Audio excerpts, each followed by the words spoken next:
Hello,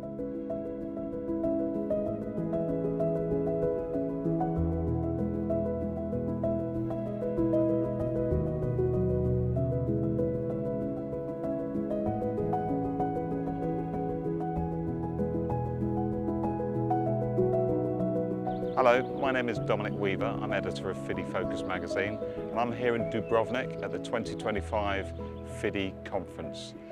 I caught up with Anthony Shipp, CEO and President of M.Dyer Global, and we discussed the global household goods contract. So Anthony, could you give us an update on where we are with the household goods contract? Sure. So the premise and sort of the genesis of the GHC was back in 2018. There was a service member that had a bad move, and that led all the way to a point where there was a congressional hearing with the U.S. transportation commanders, going in front of Congress to explain why and how they're going to make the quality get better. Fast forward over several different years, the program then was then planned and produced and created in order to come up with a concept of what the GHC is, which would have one single contractor that would manage the entire move management for the military. So we're at a point right now where that award obviously has been provided to the company that's the GHC winner. Currently, that GHC winner that happened back in 2022. Where we are today, right now, at the end of April in 2025. The plan is the program is divided in two parts, right? So there's continental U.S. port, or what we refer to as the domestic versus the international component of the program. They're planning on pushing through 25% of the volume is the goal and the target for them to get through on the domestic side of it. So we have to wait through the rest of this year to figure out whether or not they're going to be able to meet that goal. So could you tell us a bit about how the extended deadline has affected global mobility in general?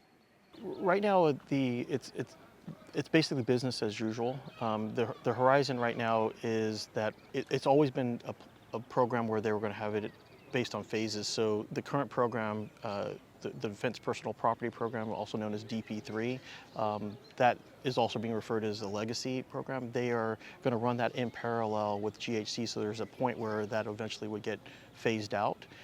So the businesses that are currently servicing the DoD right now are doing so under the current program, and whether or not they decide they want to participate in the GHC, that's still to be determined. But eventually, that's the goal is to phase that completely out, and then the current industry would then support the GHC program. And what about the technological challenges that it's going to bring for businesses that get involved with the contract? So like the current program right now, the military, the U.S. Transportation Command provides a piece of software that is only one direction where we can input in. There are software vendors that have come up with a solution that's not traditional like API type of technology that would be able to input the data for you, but they've come up with some other version of that. But at this point, the contract winner has to produce their own software. So how that would really work in the current space right now for the folks that are servicing the business, they would have to operate in two different software. The one that they're, like for example on COD shipments or non-military commercial moves, private moves and things of that nature would flow through one platform, but then they would have to move their military work through another piece of software. And as you can imagine, that would be problematic because you have double entry, there could be room for error, you have multiple equipment out in the field in order to be able to service that. So that's certainly a challenge for the industry. And how do businesses respond to the uncertainty with this delayed timeline on GHC? Is diversification part of that process? I think it's one of those, I think in the military they have this saying, it's called hurry up and wait. Everybody's been pushing to try to understand what the GHC is and how they would be able to mold their business in order to be able to support that. But everybody's pretty much in a holding pattern. And unless you've signed the master service agreement with the contract winner and you've worked through in good faith the elements of that contract and tried to put together the operational format in order to be able to service that business, unless you're at that stage, you're sitting back and waiting until the opportunity presents itself in a way that it's viable for you to be able to service that business under that current model. And how do businesses respond to the uncertainty with this delayed timeline on GHC? Is diversification part of that process? Yeah, I think our industry, besides the GHC, the industry is going through changes that are just happening naturally. The world is just changing all around us as we speak, in the sense that even if you look at RMCs and what they're dealing with and sort of where the market's at today, businesses that are actually servicing the actual moves itself are having to look at other ways that they could deploy their resources and their capital equipment in order to potentially service other business through some form of diversification. So I think any smart business leader is looking at this and is not going to naively just look at this entire problem set and say, okay, I'm not going to do anything.